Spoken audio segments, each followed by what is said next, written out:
Hello and welcome to episode 48 of the Forward Progress Football Podcast. I'm your host, Zach Pardee, and today we're going to be recapping a wild NFL Week 2 and then looking forward to NFL Week 3's Thursday Night Football matchup between the Browns and the Steelers. So, let's get right on into it.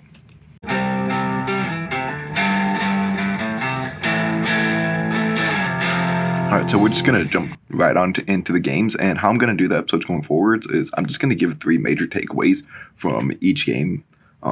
Maybe more, maybe less. Actually, definitely not less, but a couple of games I did do like one extra one just because I'm like, okay, I want to get one last little thing in there. But yeah, so starting this off with one of the many crazy comeback efforts, we had the Dolphins beating the Ravens 42-38. Double L on my part. I thought that the Ravens would win and cover, so that was wrong.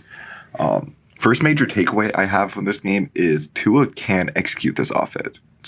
Not like perfectly, but especially like in the first half, he wasn't perfect, 2 interceptions, but that second half, he really came alive, got the ball in the hands of his playmakers. He has enough arm to get it downfield. Like, yeah, it's not always the prettiest. He did underthrow Tyreek Hill on one of those touchdowns, but he's good enough at executing the system where this can all work together and we can see these amazing performances because, man, these wide receivers, all this speed is extra dangerous, especially late game when the defense is getting tired. And if these guys, good conditioning, keep on trucking just as fast, just as hard as they have been the entire game, then yeah, defenses aren't going to be able to step up. And speaking of stepping up, the Ravens secondary really has to be better than that. Marlon Humphrey and Marcus Peters are supposed to be one of the best corner duos in the whole league, and they did not look like it this week, and they missed all of last season with injuries coming back. You hope that they could have bounced back. Did not look like it this week, and they got to do better going forward. They've been one of the worst pass defenses over the past like half year. A lot of that was put on because of injuries, but hopefully like these injuries aren't going to limit them going forward. Now that they're healthy, they should be playing better than how they did this weekend. And then Lamar Jackson, he's still him. Despite this score not ending how they wanted it to, he just was incredible as both a passer and a runner. He really only made one major mistake, I thought, as a passer, which was when he threw what should have been a pick six to Xavier Howard. Other than that, like he was on target, decisive with the ball all day, and you know him as a rushing threat, just incredible, breaking Michael Vick's record for most 100-yard rushing games in a career. Second up, we got the Jets going to the Browns. Another crazy comeback victory. Browns up 13 with less than 2 minutes to go, but the Jets still come back and win 31-30. I was incorrect. I thought the Browns would win, but I did get the Jets covering right. I'm not worried about this Browns offense. Even with Brissett in it, they still were able to put up 30 points. And yeah, the Jets defense is not that good despite it being coached by Robert Saleh. But Brissett was there. He played pretty great, I thought, honestly. He was extending plays with his legs and keeping his eyes downfield. Cooper, he also played great. He had the upper hand in the matchup versus Sauce, even getting a touchdown. Sauce was credited with it. It looked like it was kind of like a defensive miscommunication. It looked like he wanted to hand him off, and because he just was nowhere near Coop. I don't think he just got shook that badly, but yeah, Sauce giving up his first touchdown already. It's nice to see, though, that this Browns offense is able to use the number one, because there was a bit of a question about it last year with just the inability to get OBJ rolling with this offense, and maybe it was a bit more Baker than we thought.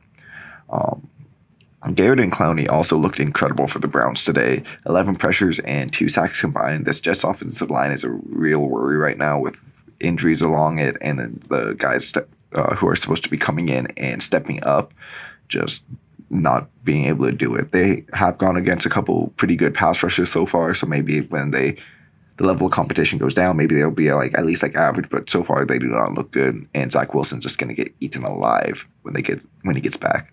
But speaking of Wilson, I just can't wait to see when Wilson gets back and what this whole Jets team and this Jets offense more specifically will look like.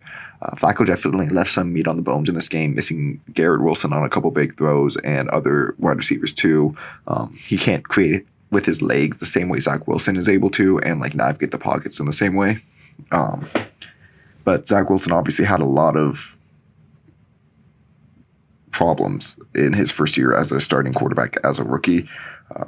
Hopefully he's going to be able to take a step up in year 2. He had the whole training camp. He bulked up, got stronger, got bigger. Didn't prevent him from getting injured, sadly, but hopefully when he comes back, he can be at least like average. And I think this offense can be pretty good if he's average or even anything better than that, you know? Moving on to the Commanders, taking on the Lions. The Lions winning 36-27, double win by me. I had the Lions covering the spread and winning. The Lions offense is built on big plays, which I wasn't really expecting, but I'm loving to see it. And I'm really excited to see when Williams is integrated in. Jameson Williams, the rookie first-round pick. This Lions offensive line might be the best in the league, too. Like, they were just... Commanders couldn't even touch Jared Goff. And they were missing 3 of their starters along the interior. So kind of crazy that this tackle duo, like I don't know if this is just the tackle duo elevating the interior guys, good coaching, combination, great depth, just whatever it is, they're doing it right. And yeah, exciting team to be watching right now. Also exciting on the other side of the ball, Aiden Hutchinson had his first big game, 6 pressures, 3 sacks. This whole Lions defensive line, the lines on both sides of the ball were just dominating the Commanders, like the offensive line holding off the defensive line, and then the Lions' defensive line just destroying the Commanders' offensive line. And lastly, Jack Del Rio's got to go, the Commanders' defensive coordinator. I always feel like his defense has underperformed since his times in Jacksonville. For the Broncos, for the Raiders, now here with the Commanders. They always have so much talent, or not even always, definitely not the Raiders, but they have the talent. And for a defensive-minded guy, he doesn't really ever have a good defense. When Chase Young gets back to this team, it should be better. And this will be one of the most talented rosters, I think, at least defensively. But it's coached by someone who doesn't get the best out of his players, and that's a major red flag that I don't think the Lions are going to be a good defense until they get rid of Del Rio. Moving on to the Colts at the Jaguars, 24-0. Jaguars beating the Colts. Wow, did not see that one coming. I did have the Jags covering and winning, but I thought the Colts would at least like do something offensively. It was a hell of a game, though. I don't want to take that away from the Jacksonville defense, especially Josh Allen. 4 pressures, 2 sacks, including a strip sack. This defensive line of the Jags were just getting after the Colts. And surprising because the Colts for a while had a really strong offensive line, but Braden Smith doesn't look the same this year. You got Matt Pryor on left tackle, backup guy. And yeah, it's really becoming a weakness, and 38-year-old Matt Ryan isn't able to do anything behind it. On the other side of the ball for the Colts, this pass rush was non-existent. There was 4 total pressures for the entire team. To put that in perspective, there was 34 pressures or 34 individual players going into the Monday Night Football games. I didn't get the numbers on those yet, but there were 34 different players averaging 4 pressures a game through the first 2 weeks, which is just how do you have such like the Jags O-line is all right. Like I don't see it as a strength. You have Unique Ngakoue, you got Kwity Paye for the Colts, you have DeForest Buckner. Like those guys, one of those guys should be getting 4 pressures alone. Like maybe not all of them, but like at least like 2 or 3 out of each of them, you know? I was just like astounded, especially with Gus Bradley as the defensive coordinator. He was a huge part of scheming up Max Crosby and Unique Ngakoue to have those monster seasons last year, getting all the stunts and not using blitzes, but using just like crossing linemen to confuse the offensive line and get them pretty easy looks at getting pressures. And then this Colts team in general, I think, just needs more talent. They need playmakers all over, offensively, defensively. They were without their top 2 wide receivers tonight, and that really showed. Doolin was their leading receiver with like 70-something yards. Just not a good showing by them. Jonathan Taylor did like nothing. Very surprising about that. He's supposed to be the guy that they're able to lean on offensively. And then on the defensive side of the ball, without Shaquille Leonard, just everything looked lost, dysfunctional. Trevor Lawrence was just picking them apart. And then this is one of the games where I wanted to include just one more thing. Christian Kirk is proving us all wrong so far. 195 yards, 2 touchdowns. He's having a hell of a season, and that's great for him. Like, keep it up, man. You earned your bag, and now shut everyone up about it. All right, then we have the Buccaneers taking on the Saints, beating them 20-10. It's a double loss on my part as well. Was predicting the Saints to be able to cover and win. But this matchup was between two of the best defenses in the league. They have playmakers on both sides on all three levels of the ball. This game was more so, I think, good defense than bad offense. Like, yeah, the offense obviously wasn't good, but yeah, these defenses were just winning at every asset of the game until at least Winston was in the fourth quarter, and then I think that just did become bad offense. Winston needs to be better. That's my second point. He was inaccurate all day, and he turned the ball over 4 times in a game that they were really in until he did that. If it weren't for the Falcons like falconing away their win week 1 and Winston having that huge fourth quarter, this offense would be seriously concerning. Other than Michael Thomas, which is my third point, he feels back. He was making some really nice plays against a good secondary. Like, yeah, he's not having the monster numbers that he did earlier in his career, but that probably is to blame on Jameis Winston going from Brees to Winston. That's obviously you're just not going to produce as much. He was a big reason why this offense was really able to move at all. And it's exciting to see a player who was out of the league practically for 2 years come back and still be a dominant force. Then we have the Panthers taking on the Giants in a 16-19 effort. Giants coming out on top. Another double L by me. I thought the Panthers were going to be able to bounce back. Although the Giants are now 2-0, I am still very skeptical about their chances in January. Another very poor offensive performance. They've scored 19 and 21 points. Saquon, he played good, but not great. Kenny Golladay is a bench player now. Like, I think he got like 2 snaps or something. And Daniel Jones is like maybe the 25th best quarterback at best. Especially after the Titans collapse against the Bills on Monday night. The Giants have beaten 2 bad teams. Like, they're going to need to do a lot more to. They might be able to make the playoffs, but if they make the playoffs, I see it going as like the Eagles did last year. Like, I think the Eagles were a better team last year than the Giants are this year, but the Eagles like came in and then just got wiped by the Bucs, and the Giants managed to sneak in. Good on them, but I don't think that they're going to be able to make any noise unless they seriously start producing on offense. I did think, though, that O'Shane Ximines had another really nice game, and I wonder how their edge rotation is going to be when Thibodeau and Ojulari are back. It's going to be 3 quality edge rushers that they're going to be able to rotate in and out. I wonder if they'll get all 3 of them on the field at the same time. I'm sure they will, just because like NASCAR packages and stuff get your best guys out there.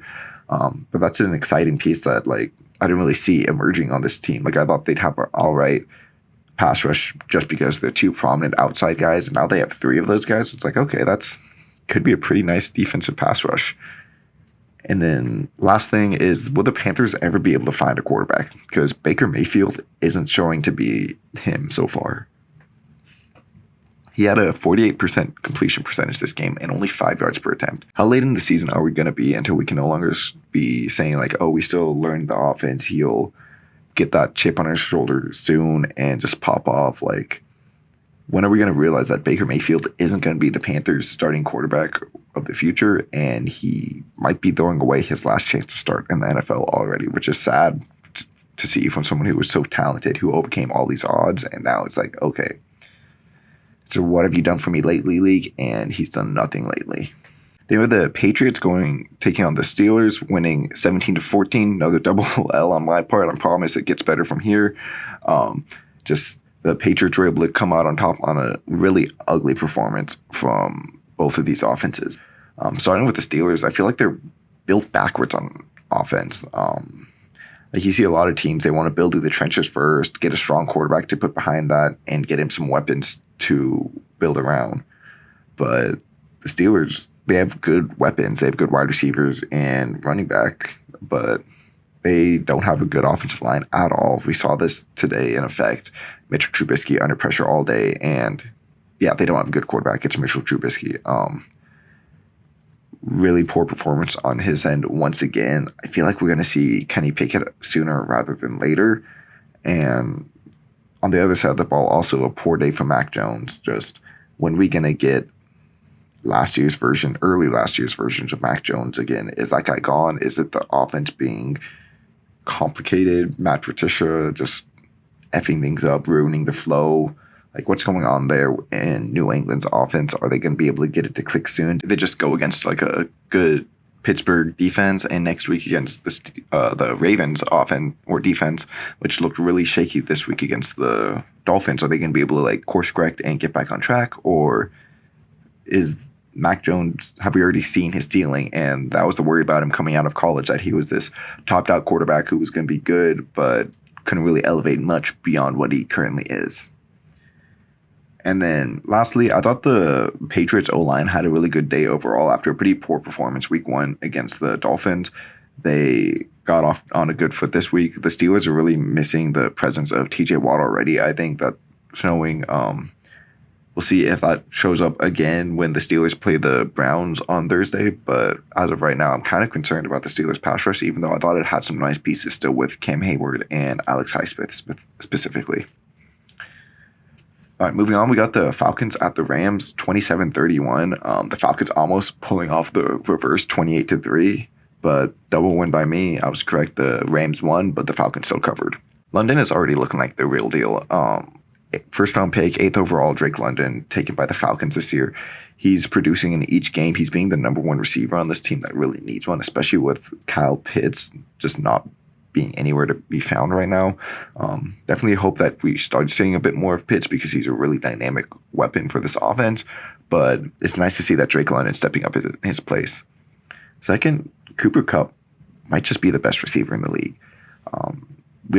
We normally don't, or he hasn't really been in that conversation recently because he's not like the biggest guy. He's not the fastest. He doesn't win deep, but he wins so consistently short underneath with the ball in his hands. And he is a lot stronger than people give him credit for. He's an amazing blocker. He's the most complete receiver. And he's the most consistent too. Like Devontae Adams, Justin Jefferson, A.J. Brown. Who else really went off week 1? I can't remember who else. But those guys all didn't really show up as much week 2. There was another name I wanted to get in there. I'm sorry. But yeah, a lot of the Jamar Chase, he also didn't have as good of a week 2. A lot of these number 1 receivers that we're talking about in that conversation, they were great week 1, not as good week 2. Cooper Kupp just always produces week in, week out. Just no matter who, like the entire team knows he's getting the ball.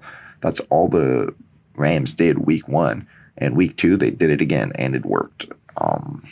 So Cooper Kupp, wide receiver 1, like he won the Triple Crown last year, and he could very much do it again. Then my third takeaway is the Falcons' pass rush is still a problem.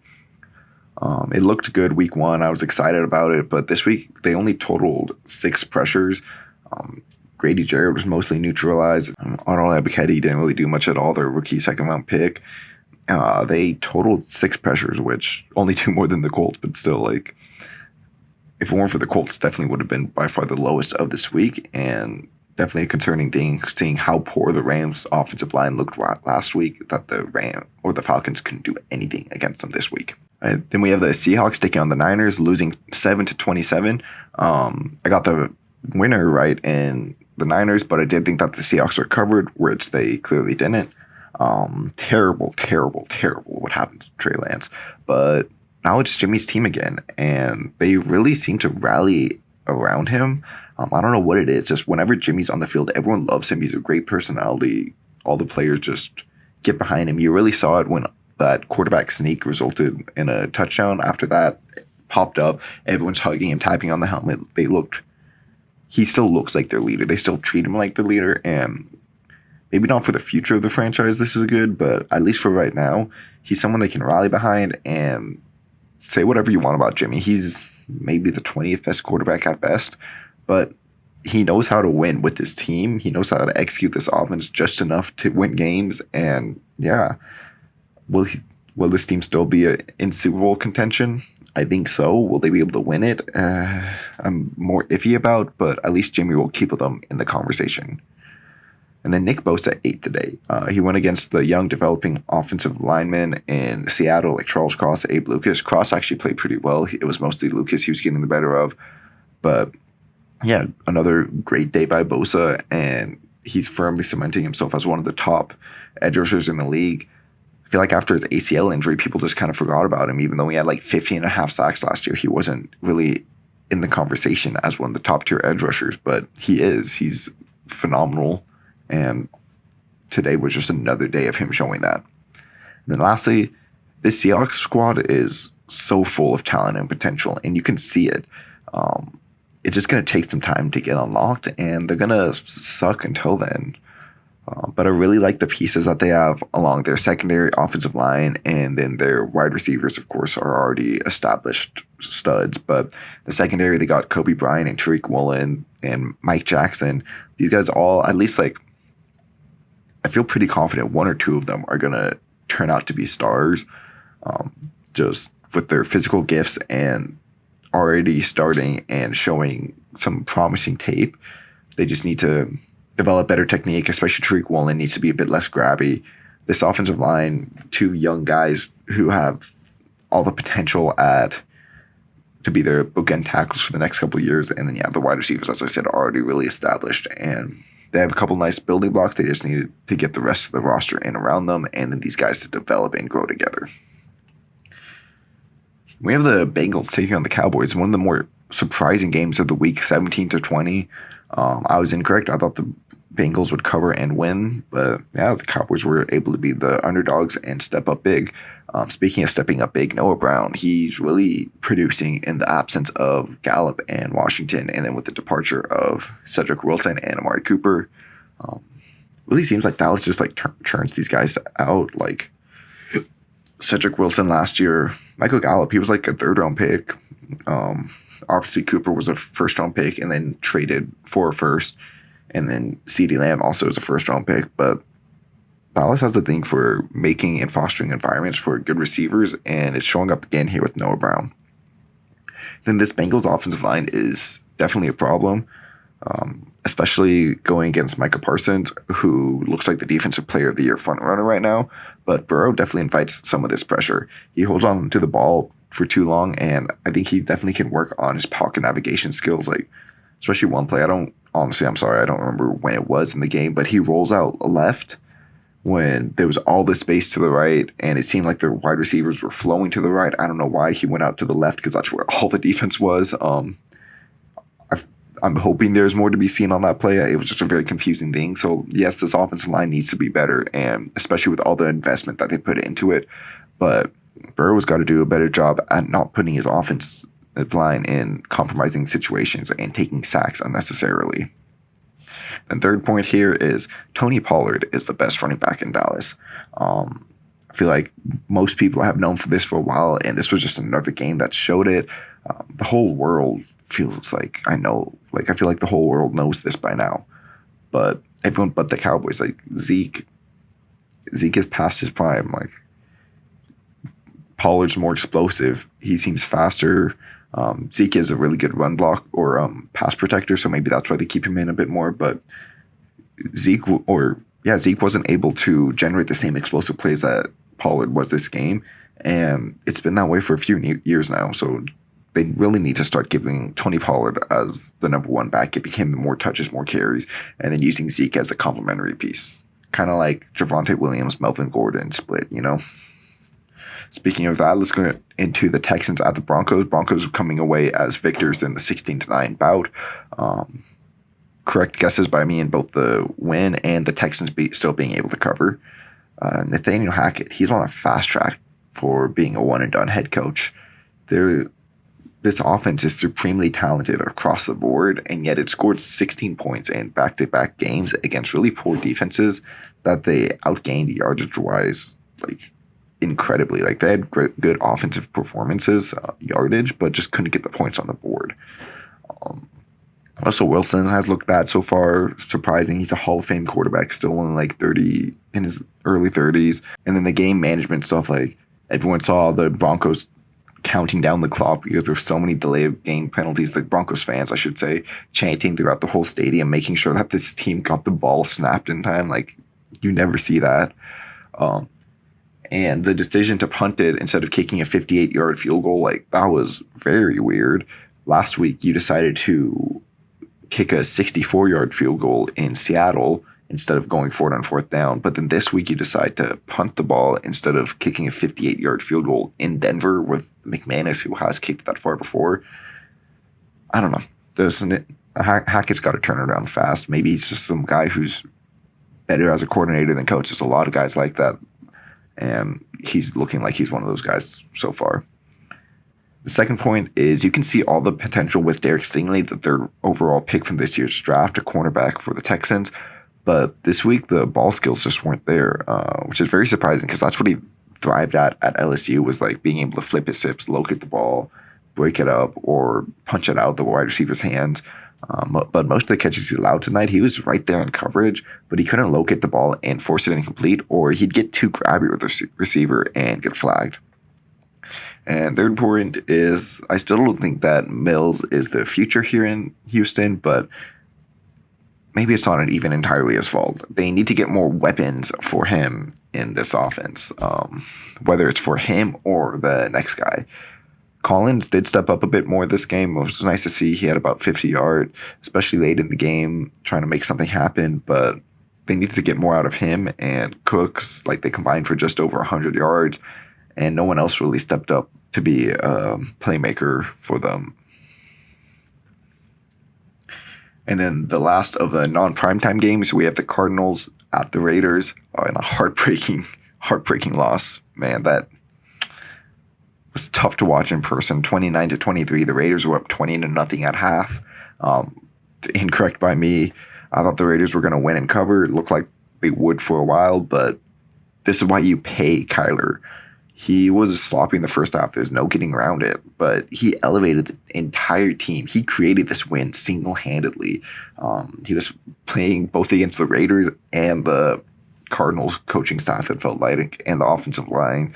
Max Crosby was getting after it the whole time, but Kyler was able to navigate pressure, find open receivers, hit them in target, just an incredible performance by Kyler Murray, and he's the reason why teams that actually are going to win Super Bowls, they aren't settling for Derek Carr. They aren't settling for Kirk Cousins, Daniel Jones, these middling quarterbacks who're just like, okay, yeah, you can win games. I'd even put Dak Prescott in that tier, honestly.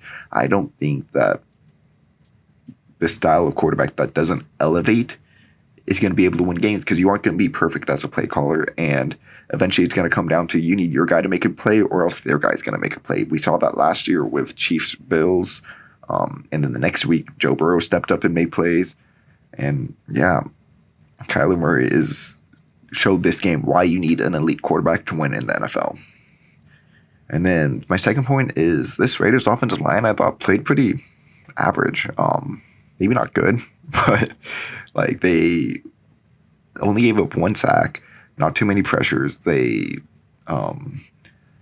even last week against the Chargers, like a lot of people were like, oh, Khalil Mack revenge game. He went off. Like, yes, he did. He had 3 sacks, or maybe it was just 2. But either way, he was in the backfield the whole time.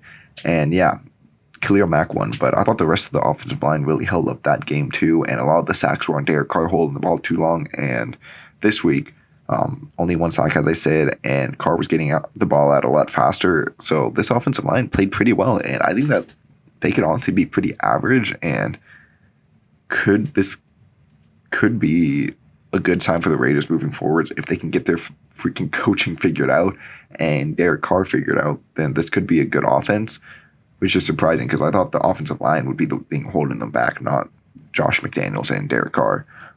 It could just be, though, that the Cardinals were one of the worst pass rushers in the league, and they did get after the Raiders a bit, so something to still keep an eye on. But I think the Raiders don't have the worst offensive line in the league anymore, so that's a good thing for them. But my third takeaway from this game is, man, that was a terrible display of coaching by the Raiders.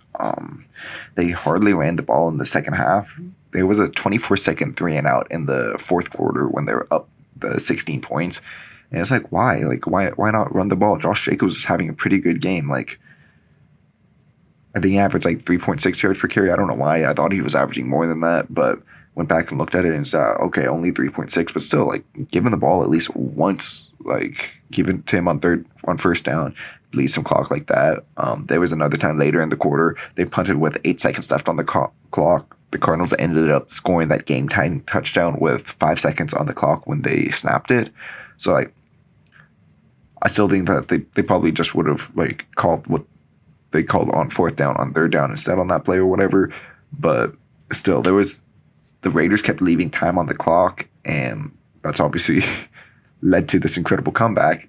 And they also, on the 2-point conversion where Kyler scrambled around for 20 seconds and it was 84 yards or whatever in the backfield, Max Crosby and Chandler Jones weren't blitzing. They were on the field, but they were back in coverage. It's like, what's that about? Like, you have two of the best pass rushers in the league, and you aren't going to have them get after the quarterback in a key situation. That's, I don't know. This Raiders coaching staff's got to do better. Josh McDaniels was a failed head coach once before, and it's not looking so good for him in round number 2. All right, now moving on to Sunday Night Football, we have the Bears taking on the Packers, 10-27 final score. Packers coming out on top, winning and covering the spread just like I predicted. Actually, got really good for all these primetime games. Got the correct winner and spread cover for all 3. So, okay. Anyways, moving on. I think that this Packers team is what they envisioned. Like tonight, they had an amazing ground game, especially Aaron Jones going off, but A.J. Dillon also just being that hammer, running guys over. The defense limited the Bears to only 10 points, made sure that they were getting the ball back to their offense and letting them chew the clock. And when they needed a big passing play, you have back-to-back MVP Aaron Rodgers. And yes, these wide receivers are still not incredible, but Rodgers is good enough where he's going to elevate them to at least average. And if this passing attack is at least average, and they have a top 3 ground game and a top 3 defense, which they still need to prove that they can be top 3 ground game and top 3 defense against someone other than the Bears, but this formula can win a lot of games if it ends up being like that. Secondly, for the Bears, positive takeaway for them is Travis Gibson. He had another good game, and coming off a strong year last year, good week 1, 4 pressures, 2 sacks here in this game. For the Bears, I think this year is really about finding cornerstone pieces to build your franchise around, and I think you found one here in Travis Gibson. We'll see how much longer Robert Quinn's on this team, so I kind of hope that they do trade him just so we can start seeing him. Okay, how does he act now that he is the number 1 guy on this defensive line? And he can really, though, still be someone that the Bears can build around, and this defense could come together and be a pretty nice unit. And then once they get wide receivers and offensive linemen, I like the Bears' direction. I don't like their team right now, but I can definitely see a path to success for them at least, which maybe earlier I wasn't seeing as much, but now I'm like, okay, I see what they're doing here. But one thing I do want to see out of the Bears is I want them to open up this offense a bit more for Fields. The rushing attack was good today, piling up 180 yards, but they only scored 10 points. 7 for 11, 70 yards. That was Fields' stat line along with the interception. That's not going to win games in the modern NFL, no matter how good your ground game is. Like, I mean, yeah, occasionally you'll have games like last year where Mac Jones throws the ball 3 times and you win. That's almost never going to happen. It's not a sustainable way to win games. That's a better way of phrasing it. And I don't think it helps Justin Fields develop or even to see, like, at least be like, okay, like, what do we have in him? Because you're going to be bad this year, Chicago. You're going to be able to replace him with C.J. Stroud, Will Levis if you want. But if you don't know what you have in Fields because you're having him drop back 10 times a game, then like you could have an amazing quarterback. Fields has all this potential. He could be a Pro Bowl or even better quarterback, but you don't know that, and you aren't going to know that until you let him show you who he is. And I just don't think that they can waste this year not figuring out who Fields is, still scratching their head next year, because they're going to be in a position to get either one of the best quarterbacks or someone to help this team be better. And yeah, you'd rather have Fields be this amazing player and then get another blue chip guy to go compliment him than have to ship off Fields for a 4th round pick because you drafted CJ Stroud 2nd overall. All right, now for the first Monday night game, Titans at Bills. Bills walloping 41-7. As I said, double win by me. I had the Bills covering and winning. Another masterclass performance by the Buffalo Bills. They are just unstoppable so far. Even without Gabe Davis, this offense was just absolutely humming, getting whatever they wanted, and this defense is just insane. Like, especially this pass rush. Von Miller, Greg Rousseau had an incredible game. They didn't even have Ed Oliver today. Jordan Phillips is having a Buffalo resurgence here. Boogie Basham was amazing too. Just everything's coming together for this team. And like, yes, it's September, but it's hard to not see this team as the Super Bowl favorite. But concerning week all around for the Titans, though, their secondary depth is already being tested. It was tested a lot last year because of all the injuries, and they were able to hold through it. But this year, not looking as good. Rookie free agent Trey Avery, he was just getting roasted alive by Stephon Diggs, and that's to be expected out of UDFA going against one of the best receivers in the league. But yeah, you can't win games with having to put Trey Avery out there. And this offense looked hapless once again. Derrick Henry, he looks like a shell of his old self, 13 carries for 25 yards. And how much longer are we going to go through with Ryan Tannehill not being able to elevate these weapons? Another one of those guys in the Derek Carr, Kirk Cousins baskets that you need someone special like Malik Willis who is going to be able to take your offense to the next level. And we don't know if Malik Willis is going to be that guy. It's way too early, but he at least has the potential. And when he got in there, I was really hoping that this offense would try passing the ball a bit more, test him out, see how he's doing in a real game situation. But it really felt like that they were just trying to get out of this game as quickly as they possibly could, which I don't blame them with like 41-7. But therefore, Willis really didn't do much out there. But if the Titans season continues to go like this, like they're playing the Raiders next week, but on paper, the Raiders look like they have the advantage right now. And if the Titans start off 0-3, how many games are they going to have to lose before Tannehill is usurped and we start seeing the Malik Willis show start a lot sooner than what many people were expecting? And then the final game of the week, Vikings at Eagles in a 7-24 blowout. Eagles covering and winning. Hurts is just, he gets better and better each year. Like it's crazy. You don't see this like steady, constant progression. Like it feels like a Madden player who just absorbs the coaching and the experience, and you see his little level go up like every year, every game. Like even within the years, you see him get better by the end of the year. He's playing like a top 10 quarterback right now. Like flat out. If you disagree, like that's just factually incorrect. You can't point at the flaws in this game and point at other quarterbacks and be like, oh yeah, like through 2 weeks of the season, he's a top 10 quarterback, or maybe even top 5. Like I'd have to go through it, but yeah, I don't know. Is he going to finish that by the end of the season? Be like that? I don't think he'll be top 5, but I would not be surprised if by the end of the season he's a consensus top 10 quarterback, especially if he keeps playing like this. Second, the Vikings, they aren't going to be able to win games with Kirk Cousins. This is the third time I'm bringing up one of these quarterbacks, but they just are who they are, and Kirk Cousins just is who he is. He's a good, above-average quarterback who, when you need him, he's not going to be able to step up, and he's a shell of himself. Kirk Cousins, every year, he throws for like 35 touchdowns, 4,000 yards, like only a handful of picks. Normally it's only like 3 or 4. He threw 3 this game, he threw 3 this game. So he'll have a bit more this year. But he's just another one of these quarterbacks in prime time, big moments, playoffs. He's not going to be able to get this team where it wants to go. And they're going to be another middling season. This team is going to be too good to draft a quarterback.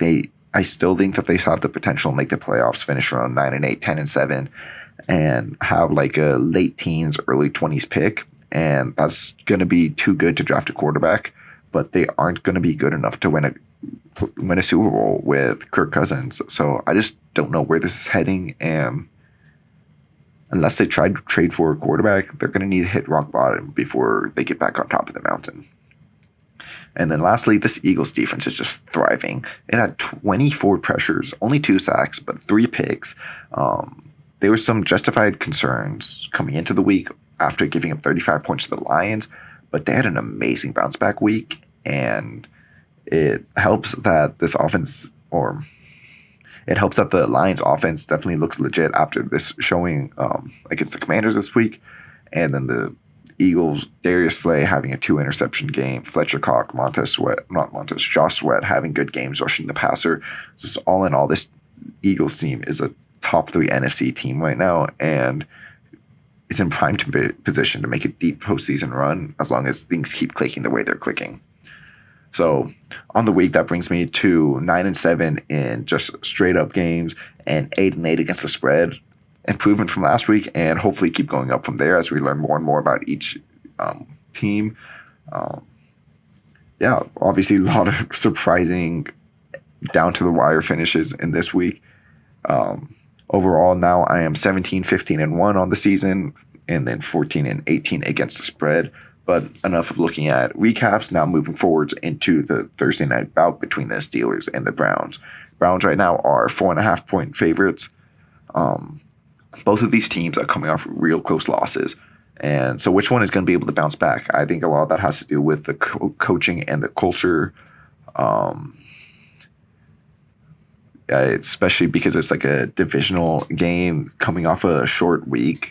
This is going to be like a nasty physical game, and tough to see who's going to come out on top. I see this as a low-scoring game. The Steelers haven't really shown any ability at all to move the ball on offense. And while the Browns hung up 30 on the Jets last week, it is the Jets, and I don't think that they're going to have the same success against the Steelers' defense. And then lastly, can Trubisky save his job this week?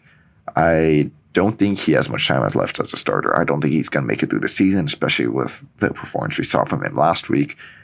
And after this game, there's a 10-day break because they have like the extra days between playing Thursday and then next Sunday.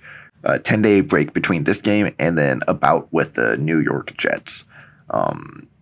If Trubisky underperforms, this could be a good time to shake up your quarterback, bring in the rookie, get him extra first-team reps before facing off against what's so far been a poor Jets defense. And yeah, I don't think Trubisky's going to be able to save this job this weekend. I think it's going to be or this Thursday. I think it's going to be a really low-scoring affair, but the Browns will come out on top. Steelers still covering just because I don't see a lot of points in this game in general, something like 17-14, which, yeah, I think that was literally the score. Yeah, that was literally the score of the Patriots-Steelers game this week. And I think something like that's going to happen again. And I know I said the first point was I was looking at coaching, and this feels like something the better coach would win. I do think that Tomlin's a better coach, but there is still the whole talent aspect, and the Browns are just the more talented team, and that's going to show this week. All right, so that's going to do it for today's episode. If you're on YouTube, leave a like, comment, subscribe. Let me know what you guys think. How'd your predictions go, and how do you see this upcoming Thursday night football match going? And yeah, if you're on Apple, Spotify, wherever else you might be listening to this, leave a 5-star review, and see you all next time.